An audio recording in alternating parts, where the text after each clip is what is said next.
Bismillahirrahmanirrahim. Assalamualaikum, apa khabar semua? Terima kasih kerana sudi singgah ke channel saya. Saya harap anda semua sentiasa berada dalam keadaan sihat dan berbahagia selalu, insya-Allah. Dalam video kali ini macam biasalah, saya nak ceritakan 3 kisah seram. Tanpa membuang masa, jom kita teruskan dengan kisah yang pertama.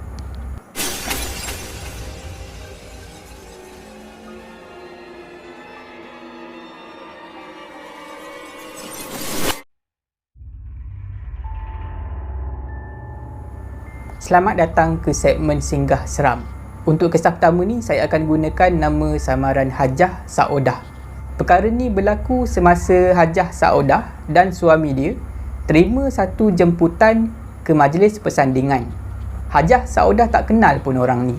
Yang kenal orang ni, orang yang menjemput ni, adalah suami Hajah Saodah. Suami Hajah Saodah kenal bapa kepada pengantin. Bapa kepada pengantin tu adalah rakan sekerja suami Saodah satu masa dulu, rakan kerja yang lama lah. Jadi bila dah dijemput ni, Hajah Saodah dan juga suami dia pergilah ke majlis persandingan anak kawan sekerja lama dia tu, suami dia tu. Kawan suami Hajah Saodah ni, dia adalah seorang yang kaya, orang yang berada lah. Jadi bila sampai tu, Hajah Saodah rasa terpegun tengok majlis tu. Majlis tu memang grand lah, memang nampak besar, nampak macam semuanya mahal lah.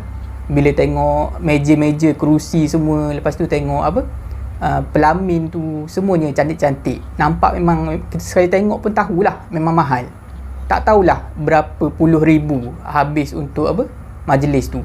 Jadi bila dah sampai, Hajah Saodah pun disambut. Kemudian Hajah Saodah dan suami dia pun pergi ambil makanan, duduk. Masa tu Hajah Saodah tengok memang banyak kerusi dekat situ. Kerusi, meja. Masa tu sekitar jam 2 petang lebih. Dah ambil makanan, duduklah dengan suami dia di salah satu meja ni, makanlah. Hajah Saodah tengok dekat sekeliling macam tak ramai orang. Lebih kurang 50% sahaja kerusi yang ada tetamu, yang ada orang. Selebihnya kosong. Nampak macam agak lengang lah majlis tu. Nampak tak berapa meriah. Masa Hajah Saodah dan suami dia sampai tadi, pengantin ni, pasangan pengantin sedang makan beradab, tak duduk di pelamin. Hajah Saodah tersenyum melihat pasangan pengantin ni. Memang sama-sama cantik, sama-sama padan. Ditambah pula dengan busana yang dipakai oleh pasangan pengantin ni, memang sangat-sangat cantik. Colour dia cantik. Kalau yang perempuan tu, dia punya gown ada kain yang panjang di bahagian belakang. Lepas tu Hajah Saodah sambil makan tu, dia tengok pula dekat pelamin. Cantiknya pelamin. Tiba-tiba masa ni, Hajah Saodah perasan ada seorang perempuan sedang duduk di salah satu kerusi di atas pelamin tu. Tapi perempuan ni nampak pelik sangat. Sebabnya baju yang dia pakai tu, baju kurung tu, nampak ada banyak koyak-koyak dan nampak sangat-sangat lusuh. Rambut perempuan ni pula menggerbang, kembang rambut dia dan kusut masai. Keadaan tangan dia, perempuan ni yang duduk di atas kerusi pelamin tu, dia letakkan macam ni. Letak atas peha. Cara perempuan tu duduk tak ubah macam orang bersanding, macam pengantin bersanding. Cumanya kepala dia menunduk, memandang ke arah lantai, ke arah bawah. Bila Hajah Saodah tengok pemandangan yang pelik tu, dia banyak kali tengok ke arah perempuan yang duduk di atas pelamin tu. Makan sekejap, dia toleh, pandang ke arah pelamin. Makan sekejap, toleh pandang. Bila dia buat macam tu, suami Hajah Saodah ni, Puan Saodah ni, tegurlah. Awak ni dah kenapa? Pandang-pandang. Awak tengok apa? Lepas tu Hajah Saodah tanyalah suami dia, tanya dalam keadaan berbisik. Abang tak nampak ke tu? Suami Hajah Saodah pun tanyalah. Nampak apa? Tu dekat pelamin tu. Nampak tak perempuan tu? Suami Hajah Saodah pun tengoklah, pandang ke arah pelamin. Lepas tu, dia pandang semula ke arah Hajah Saodah dengan pandangan yang pelik. Awak ni, mana ada orang dekat situ? Awak mengigau ke apa? Dah lah makanlah. Macam tu, dia cakap macam tu. Bila suami Hajah Saodah cakap macam tu, memang sahlah. Yang duduk di atas kerusi pelamin tu, perempuan tu memang bukan manusia. Sebab selepas suami dia cakap tak nampak tu, Hajah Saodah tengok semula ke arah pelamin tu, perempuan tu masih lagi duduk. dalam posisi yang sama di atas pelamin. Bulu roma Hajah Saudah mula meremang. Lepas suami dia cakap macam tu, dia dah tahu perempuan tu memang bukan manusia. Dia dah tak pandang dah ke arah pelamin tu. Hajah Saudah cuma makan saja. Bila dah selesai makan, Hajah Saudah dan suami dia pergilah, dah basuh tangan semua kan, pergi jumpa dengan pengantin. Lepas tu bersalam dengan mak ayah pengantin dan minta diri dan nak balik. Masa Hajah Saudah dan suami dia nak balik tu, pengantin perempuan bangun. Samalah dengan pengantin lelaki, nak pergi berjalan lah, tak tahulah macam mana dia punya majlis tu. Mungkin nak pergi berarak ke apa kan, nak pergi jumpa tamu-tamu ke. Bangunlah, dia bangun dan mula berjalan. Masa pengantin perempuan ni bangun berjalan, Puan Saudah toleh ke belakang tengok. Masa tu Puan Saudah nampak, Hajah Saudah nampak selendang pengantin perempuan tu, gaun dia tu yang panjang ke belakang tu dipegang oleh seorang wanita tua. Nampak macam mak andam lah. Mungkin perempuan tua ni lah yang make up pengantin ni sampai cantik macam tu. Tangan mak andam ni pegang tangan kanan, dia pegang gaun pengantin yang panjang tu dekat belakang. Dan tangan kiri pula, tangan kiri mak andam ni sedang memimpin sesuatu. Tak lain tak bukan, sesuatu tu adalah perempuan tadi yang duduk dekat atas kerusi pelamin tu. Perempuan yang berbaju kurung koyak-koyak tu dan berambut panjang menggerbang tu. Dia pimpin tangan perempuan tu dengan tangan kiri dia. Hajah Saudah terkejut. Astaghfirullahalazim. Hajah Saudah mula berdebar. Jadi masa tu Hajah Saudah fikir cuma satu saja. Mungkin benda ni adalah belaan mak andam tadi. Mak andam yang wanita tua tu, yang pegang gaun pengantin perempuan tu. Mungkin belaan dia. Itulah kisah yang diceritakan oleh Hajah Saudah yang pernah dia alami semasa dia dan juga suami dia menghadiri satu majlis persandingan.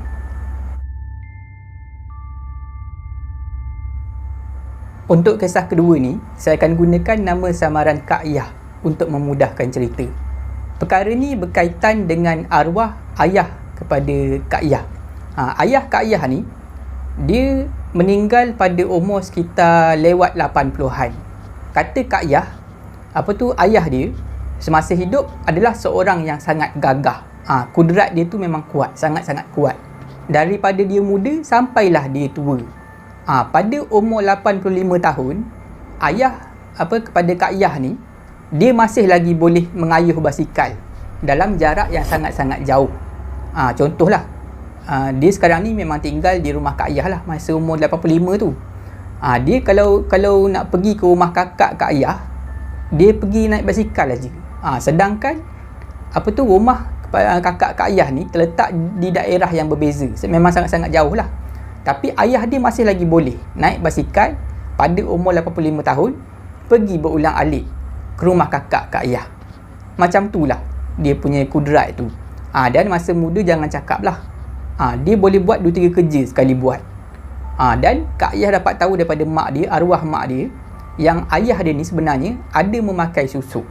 Susuk untuk tenaga, untuk bagi kuat. Tapi sekarang ni ayah Kak Yah dah meninggal dunia lah. Dan perkara yang diceritakan oleh Kak Yah ni berlaku selepas 4 hari ayah dia meninggal dunia. Keluarga Kak Yah terdiri daripada 3 orang. Kak Yah, suami dia dan juga anak dia yang bernama Irfan. 5 tahun masa perkara ni berlaku. Kecil lagi lah, baru 5 tahun umur dia. Pada satu malam ni, masa tu dah 4 hari ayah Kak Yah ni meninggal dunia. Dah selesai dikebumikan 4 hari. Malam harinya, macam biasalah, Kak Yah, suami dia dan juga anak dia yang bernama Irfan tu, yang 5 tahun tu, tidur dalam bilik macam biasalah. Tiba-tiba lebih kurang jam 1 lebih pagi, Kak Yah terjaga. Bila Kak Yah terjaga, Kak Yah tengok anak dia, si Irfan ni, dah tak ada atas tilam, atas katil. Jadi Kak Yah kejutkan suami dia. "Bang, bangun bang, Irfan tak ada." Jadi dia orang bangun lah, dia orang berdua bangun, keluar daripada bilik, mulalah cari Irfan. Masa tu dah cari, sampai ke dapur dah cari. Lepas tu Kak Yah ni fikir, mungkin anak dia, si Irfan ni, ada dalam bilik arwah ayah dia, atuk kepada Irfan. bilik tu selepas ayah Kak Ayah ni meninggal memang tak pernah dibuka. Maknanya barang-barang arwah ayah dia masih lagi terletak seperti keadaan asal dalam bilik tu. Jadi Kak Ayah pergilah buka pintu arwah ayah dia. Tengok-tengok memang betul si Irfan ni ada dalam bilik tu. Irfan pada masa tu dia sedang duduk di atas katil arwah ayah Kak Ayah, arwah atuk dia. Dia duduk dalam keadaan bersila dan nampak sedang bercakap-cakap seorang diri, dengan muka yang mengukirkan senyuman. Masa tu bilik tu gelap, memang tak dipasang lampu. Jadi Kak Ayah dan juga suami dia buka lampu. Irfan pun toleh, pandanglah ke arah Kak Ayah dan juga suami Kak Ayah, ke arah ayah dia lah. Jadi Kak Ayah dan suami dia tanya Irfan buat apa ni dalam bilik atuk ni? Irfan pun cakap, Irfan tengah cakap dengan atuk. Dia pandang ke depan. Masa tu Kak Ayah bulu roma dah mula meremang. Astaghfirullahalazim. Kak Ayah beristighfar. Suami Kak Ayah pula cepat-cepat pergi dekat Irfan, masuk dalam bilik tu, pergi dekat Irfan, dia angkat Irfan, dia dokong. Dan dia pusing nak keluar semula daripada bilik tu. Tapi masa tu kaki dia tak boleh melangkah. Kedua-dua kaki tak boleh nak melangkah masa tu.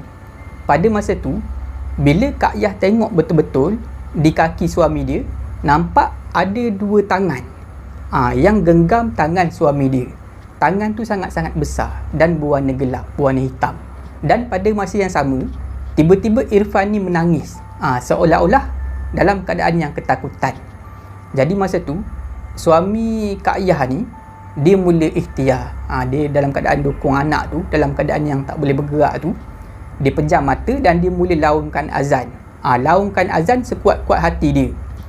Bila dah selesai azan, serta-merta dia boleh melangkah keluar daripada bilik tu. Dia orang bertiga pun masuk semula dalam bilik dia orang. Masa tu, malam tu memang tak boleh tidur. Memang ada banyak sangat gangguan bunyi. Dengar bunyi cakaran, dengar bunyi benda hentak-hentak kaki, macam ada orang berlari dalam rumah tu. Memang semua orang tak boleh tidur. Sampai suami Kak Ayah ni minta MC keesokan hari, sebab dia tak tidur semalaman. Bila dah jadi macam tu, suami Kak Ayah ni dia ikhtiar lah, panggil lah Tok Imam di kampung tu datang, suruh tengok-tengokkan rumah dia, ceritalah macam mana. Tok Imam ni sebenarnya memang dah kenal arwah ayah Kak Ayah ni, memang dia tahulah.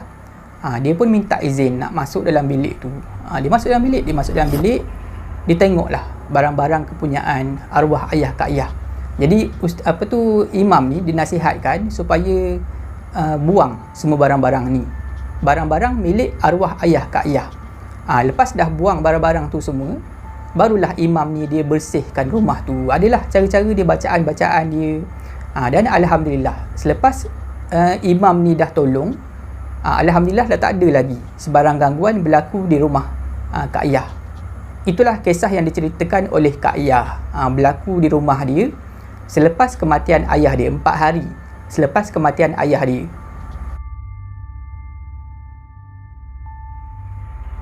Untuk kisah ketiga ni, saya akan gunakan nama samaran Encik Said untuk memudahkan cerita. Encik Said adalah seorang pakar perubatan Islam, pakar perubatan alternatif. Dah bermacam-macam orang Encik Said jumpa, bermacam-macam kes, bermacam-macam masalah. Memang dah lama lah Encik Said buat kerja ni. Pada kebiasaannya, Encik Said ni, dia kalau dia mengubat, dia akan pergi ke rumah pesakit. Tak pernah pesakit pergi ke rumah dia. Memang daripada dulu macam tu dia punya cara kerja. Ada siapa-siapa yang ada masalah, yang perlukan bantuan, dia akan pergi, dapatkan alamat, dapat nombor telefon apa semua, dia akan pergi ke rumah pesakit tu. Tapi pernah sekali ni pesakit yang nak pergi ke rumah dia. Sebenarnya ada sebab kenapa Encik Said ni, dia kalau nak mengubat, dia tak bagi pesakit datang ke rumah dia. Dia yang akan pergi ke rumah pesakit. Sebabnya rumah Encik Said ni dia dah pagar, dia ada satu perlindungan lah. Adalah amalan dia tu, dia pagarkan rumah dia. Jadi benda-benda ni memang tak boleh masuk. Jadi bila ada ada seorang pesakit ni, suami kepada pesakit ni yang request nak pergi ke rumah Cik Said, jadi macam 50-50 lah. Jadi teragak-agak. macam mana ni tapi tak apalah, kita tawakal je lah. Datanglah ke rumah. Jadi Encik Said pun bagilah alamat. Datanglah ke rumah pasangan suami isteri ni. Jadi masa tu petang, datanglah pasangan suami isteri ni. Si suami masuklah dalam rumah. Encik Said jemput masuk. Tapi bila si suami dah masuk, si isteri ni tak nak masuk. Memang Encik Said dah agak perkara ni akan berlaku, dan memang betul lah, memang ada benda tak kena pada si isteri ni. Dah puas, si suami tu ajak isteri dia masuk, tapi isteri tak nak masuk. Macam-macam alasan lah dia cakap. Jadi masa tu Encik Said ni dia minta pada si suami ni supaya tunggu dekat situ dan pastikan si isteri ni tak lari ke mana-mana. Encik Said pergi ke dapur, dia ambil lah segelas air. Daripada dapur tu nak pergi semula ke pintu depan, dia adalah membaca doa-doa dan juga potongan ayat-ayat suci Al-Quran, dihembuskan dalam air tu. Sampai dekat pintu depan, dia ambil, dia letak dekat tangan sikit dan dia renjiskan ke muka si isteri tadi. Sambil-sambil tu dia membaca beberapa surah. Tak bagi tahu surah apa, tapi bukan satu lah, lebih daripada satu surah yang dia baca.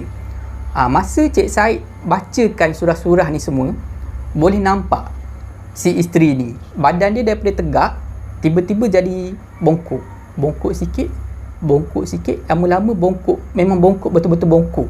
Dan nampak air muka dia berubah, perlahan-lahan berubah menjadi seperti muka seorang wanita tua, padahal dia muda lagi. Dan masa tu perempuan ni, si isteri ni mula menjerit, aku tak nak masuk rumah ni. Dia menjerit macam tu, dalam keadaan suara yang bukan macam suara dia, nak dengar macam suara wanita tua, macam suara nenek-nenek ni. Jadi bila dah jadi macam tu, Cik Said diteruskan lagi bacaan dia. Bila dah selesai baca semua surah ni, tiba-tiba si isteri ni pengsan, jatuh pengsan. Jadi si suami ni papah isteri dia dan bawa masuk dalam rumah Encik Said. Bila dah boleh bawa masuk tu, barulah Encik Said dia teruskan rawatan dia, mengubat. Dan dipendekkan cerita, alhamdulillah benda ni berjaya dikeluarkan daripada tubuh si pesakit tu, si isteri tu. Dan katanya Encik Said, benda ni merupakan saka. Saka keturunan isteri tu sendiri. Datang daripada nenek dia. Memang nenek si isteri ni turunkan benda ni pada si isteri tu tanpa pengetahuan dia. Sebenarnya ada banyaklah pengalaman Encik Said. Ini hanyalah salah satu daripada pengalaman dia, pengalaman yang ringkas. Itulah kisah yang diceritakan oleh Encik Said. Pernah dia alami semasa ada sepasang suami isteri datang ke rumah dia untuk berubat. Setakat itu saja video saya pada kali ini. Saya harap anda semua terhibur. Minta maaf lah, video kali ini agak pendek. Jika anda suka video ni, jangan lupa like, share dan komen video ni. Jangan lupa subscribe dan tekan butang loceng untuk dapatkan notifikasi video saya yang seterusnya.